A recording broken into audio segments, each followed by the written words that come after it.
বাংলাদেশ চলবে আল্লাহ কোরআন দিয়ে। ভাগ মুসলমানের দেশ এইটা, যে আগস্টের পর দেশটা স্বাধীন করেছি।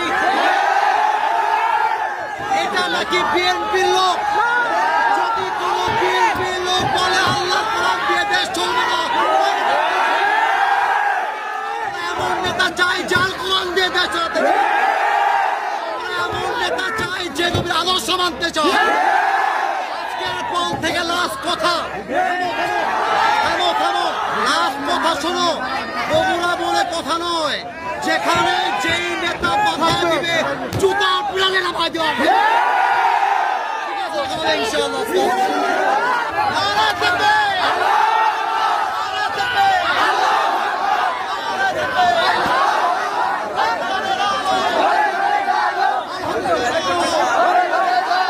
ক্ষমা চাওয়া লাগবে, ক্ষমা চাওয়া লাগবে, ক্ষমা চাওয়া লাগবে এখানে। ক্ষমা চাবে, আমি সামলাইতে পারবো না। চাইতে হবে, আমি ক্ষমা চাইতে হবে।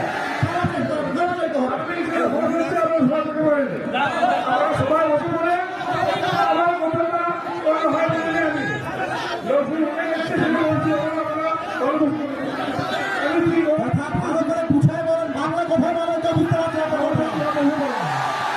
আপনি ভালোভাবে বলবেন, ক্ষমা চান সবাইকে, ভালো ক্ষমা চান।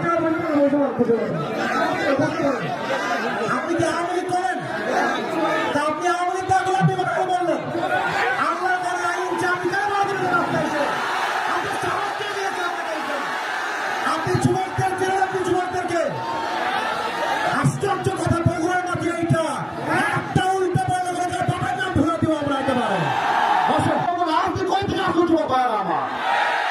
আমি বলেছি আল্লাহ কোরআন দিয়ে আইন চলবে, মুসলমান হিসেবে এটা আমার নৈতিক দায়িত্ব। ঠিক আছে, আমি একবারের জন্য বৈধ দলকে ভোট দেওয়া লাগবে।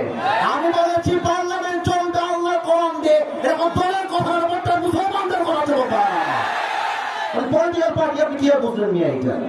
আমি তো রাজনীতি করেই না। আমি রাজনীতি, আপনি যদি দলের আইন সহ্য করতে না পারেন, আপনার ইমান থাকবে না যুবক ভাই আমার।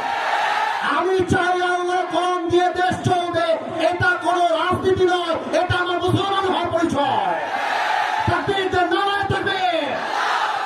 আমার ব্যাকগ্রাউন্ড চেক করবেন আপনি। You have to check my background first, then you can comment on myself. বগুড়ার মাটি এইটা, বগুড়ার মাটি থেকে ইসলাম যদি কথা বলবে, এটা বগুড়া সহ্য করতে পারবে না।